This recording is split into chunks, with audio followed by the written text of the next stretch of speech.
1917 میں پرتگال میں ظاہر ہونے والی تسبیح والی نورانی بی بی کون تھی؟ پرتگال میں ظاہر ہونے والے معجزات عظمت فاطمہ الزہرا کی روشن دلیل۔ ویلسن نیوز کی خصوصی رپورٹ اعلیٰ حیدر کی زبانی۔ یہ بات سن کر سبھی حیران ہوں گے کہ ایسے دور میں جب شہر مدینہ میں نبی کریم کی پیاری بیٹی حضرت فاطمہ زہرا کی مسمار قبر پر چند افراد کو بھی جانے کی اجازت نہیں، عیسائیوں کے ملک پرتگال میں اسی بی بی سے منسوب قصبے فاطمہ میں سالانہ کم از کم 80 لاکھ سے 1 کروڑ افراد حاضری دیتے ہیں۔ مدینہ میں اگر کوئی زائر شرطے سے بچ کر مقام فاطمہ کو چھو بھی لے تو اسے لاٹھیوں اور جیل کا سامنا کرنا پڑتا ہے، جبکہ پرتگال کے شہر فاطمہ میں جانے والے زائر کو عیسائی حکومت بے انتہا سہولتیں فراہم کرتی ہے۔ بحر اوقیانوس کے کنارے اور اسپین کے جوار میں واقع یورپ کی جنوب مغربی ریاست پرتگال کے شہر فاطمہ کی تاریخ دلچسپ و حیرت انگیز ہے۔ اس شہر کو عیسائیت کے حوالے سے ایک مقدس مقام کی حیثیت حاصل ہے۔ یہاں دنیا کے گوشے گوشے سے عیسائی زیارات کے لیے حاضر ہوتے ہیں اور اپنی منتوں مرادوں کی باریابی کے لیے بعض کرسچن گھٹنوں کے بل بھی زیارت کرنے آتے ہیں۔ اس شہر کا نام فاطمہ کیوں پڑا؟ اس حوالے سے مختلف قصے مشہور ہیں، لیکن جس واقعے نے اس قصبے کو عالمگیر شہرت دلائی وہ پہلی جنگ عظیم کے اختتامی دنوں میں چرواہوں کے خاندان سے تعلق رکھنے والے 3 بچوں فرانسسکو، جیکنٹا اور لوسیا کے ساتھ پیش آنے والے عجیب و غریب واقعات تھے۔ ان بچوں کو 13 مئی 1917 کو ایک نورانی خاتون کی زیارت نصیب ہوئی جس کا چہرہ سورج سے زیادہ روشن تھا۔ نورانی لبادے میں ملبوس بی بی کے سر پر جنتی تاج اور ہاتھوں میں تسبیح تھی۔ اس خاتون نے جنگ کے خاتمے کے لیے ان بچوں کو روزانہ تسبیح پڑھنے کی ہدایت کی اور بتایا کہ ہر ماہ اسی تاریخ کو دوبارہ زیارت کروائیں گی۔ وعدے کے عین مطابق 13 جون کو تسبیح والی بی بی نے بچوں کو دوبارہ زیارت کرائی اور انہیں بتایا کہ جیکنٹا اور فرانسسکو بہت جلد مر جائیں گے اور لوسیا کو طویل عمر عطا ہوگی۔ بی بی نے بچوں کو دوزخ اور جنت کے بارے میں آگاہ کیا اور گناہگاروں کی شفاعت کے لیے تسبیح کرنے کو کہا۔ شروع میں تو کسی نے بچوں کی باتوں کا یقین نہیں کیا، لیکن ہر ماہ بچوں کو زیارت کرانے اور مختلف سچی پیشگوئیاں کرنے کے سبب نورانی بی بی کی آمد کی خبریں علاقے میں عام ہونے لگی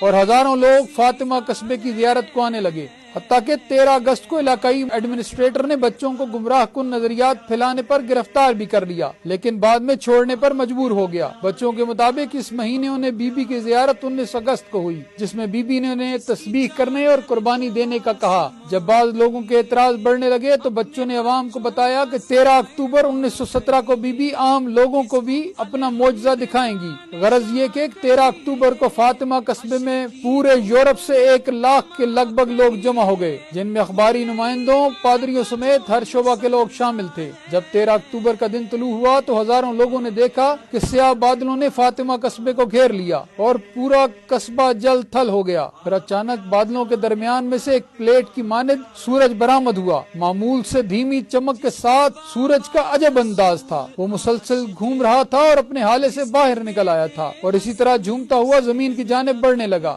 سورج کی یہ اٹکھیلی کبھی کسی نے نہیں دیکھی تھی۔ وہ زمین کے اس قدر قریب آیا کہ زائرین کے گیلے کپڑوں سمیت جل تھل زمین اچانک خشک ہو گئی اور پھر سورج گھومتا اور زگ زیگ کرتا ہوا دوبارہ بادلوں میں چلا گیا۔ سورج کی یہ عجیب و غریب حرکت 10 منٹ تک جاری رہی۔ یہ واقعہ یورپ کی تاریخ میں سورج کے معجزے کے طور پر جانا جاتا ہے، جسے بلا مبالغہ ہزاروں افراد نے دیکھا اور اخباروں میں بھی چھاپا گیا۔ یہ بچوں کی تسبیح والی بی بی سے چھٹی اور آخری ملاقات تھی۔ اس کہانی کے مرکزی کردار گڈریوں میں سے 2 بچے جیکنٹا اور فرانسسکو تسبیح والی بی بی کی پیشگوئی کے مطابق اور 1919 اور 1920 میں وفات پا گئے۔ لوسیا نے 97 برس کی عمر میں 2002 میں وفات پائی۔ فاطمہ قصبے میں ہونے والے معجزات کو 1930 میں ویٹیکن کے پوپ نے بھی تسلیم کر لیا اور نورانی بی بی کو حضرت مریم قرار دیا گیا اور ان کے مجسمے پورے فاطمہ قصبے ہی نہیں پوری دنیا میں چرچوں میں نصب کر دیے گئے اور یہ قصبہ ایسا مرجع خلائق بنا کہ آج دنیا کی مذہبی زیارات میں نمایاں مقام رکھتا ہے۔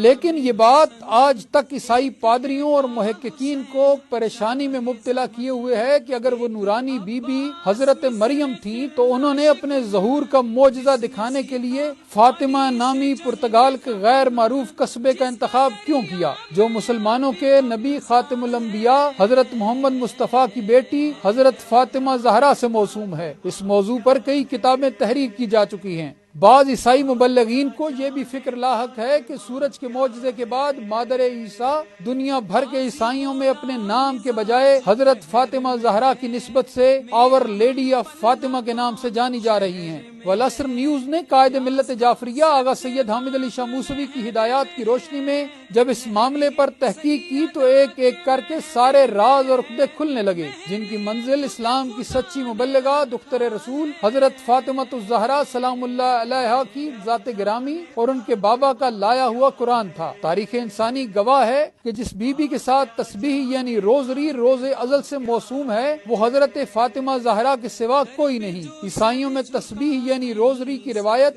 سینٹ ڈومینک آف فرانس کو ہونے والی بشارت کے بعد 13ویں صدی میں قائم ہوئی اور اس کے بعد 16ویں صدی میں عیسائی ٹیچر اور راہب ایلن ڈیروشے نے اس تسبیح کو بہت اجاگر کیا، جبکہ ہم مسلمانوں کے درمیان یہ تسبیح اور روزری 7ویں صدی عیسوی سے تسبیح فاطمہ کے نام پر پڑھی جا رہی ہے۔ سورج جیسے چمکتے ستارے زمین پر اتارنا حضرت زہرا، ان کے بابا، ان کے شوہر نامدار اور 11 بچوں کا ہی اعجاز ہے۔ اسی لیے علی کو نبی کا وسیع بتانے اور فاطمہ کا کف علی کو قرار دینے کے لیے زہرا ستارہ زمین پر اترا۔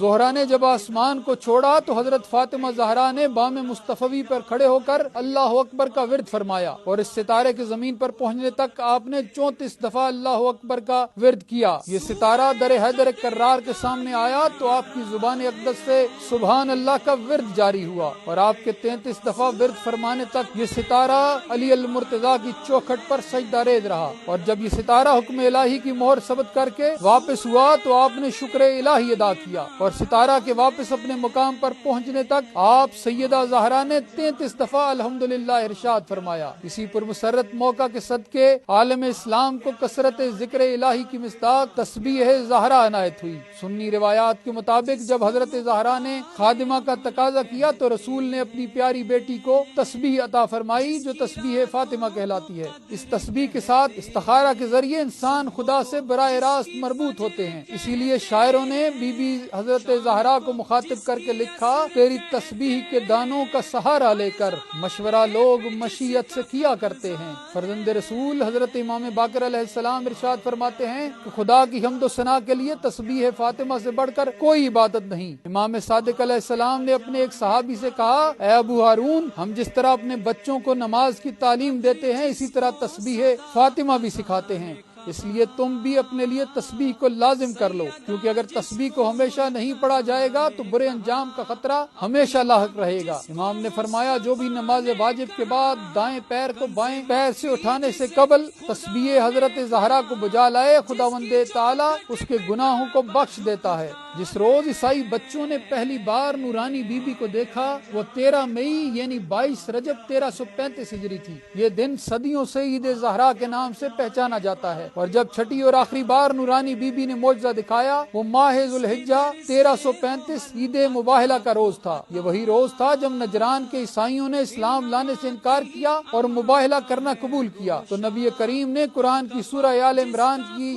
آیت 61 کے مطابق اپنے نفس کی جگہ علی ابن ابی طالب، بیٹوں کے مقام پر حسنین شریفین اور عورتوں کی جا پر اپنی پیاری بیٹی فاطمہ زہرا کو لے کر مباہلے کے میدان کی جانب بڑھے۔ جب عیسائیوں کے اسقف اعظم ابو حارثہ نے ان نورانی ہستیوں کو دیکھا تو پکار اٹھا، میں ایسے چہرے دیکھ رہا ہوں کہ اگر وہ خدا سے التجا کریں کہ پہاڑ کو اپنی جگہ سے اکھاڑ دے تو بے شک وہ اکھاڑ دیا جائے گا۔ اے عیسائیوں، ان سے مباہلہ نہ کرنا ورنہ ہلاک ہو جاؤ گے، حتیٰ کہ ایک عیسائی بھی روئے زمین پر باقی نہ رہے گا۔ غور طلب بات اتنی ہے کہ رسول خدا علی المرتضیٰ اور حسنین کو تو عیسائیوں نے کئی بار مسجد نبوی میں دیکھ رکھا تھا۔ ان چار ہستیوں کے درمیان جو چھپا ہوا نور پہلی بار ان کے سامنے آ رہا تھا وہ حضرت فاطمہ زہرا کا تھا۔ نبی کی پیاری بیٹی حضرت فاطمہ کے نور کی جلالت نے عیسائیوں کے صاحبان نظر کو فوری فیصلہ کرنے پر مجبور کر دیا کہ اس بی بی کے بابا سے مباہلہ نہ کرنا ورنہ دنیا سے عیسائیت کا نام و نشان بھی مٹ جائے گا۔ عیسائی روایات کے مطابق آور لیڈی آف فاطمہ تسبیح کے ساتھ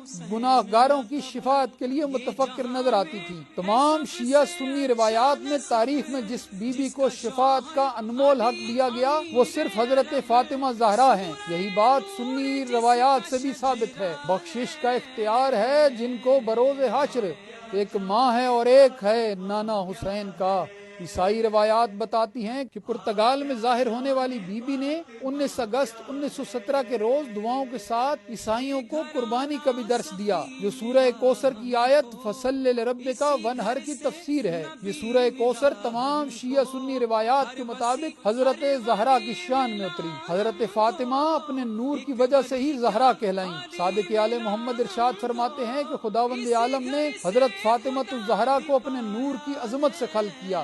جب آپ کے نور کی ضیاء ارض و سما میں پھیلی تو ملائکہ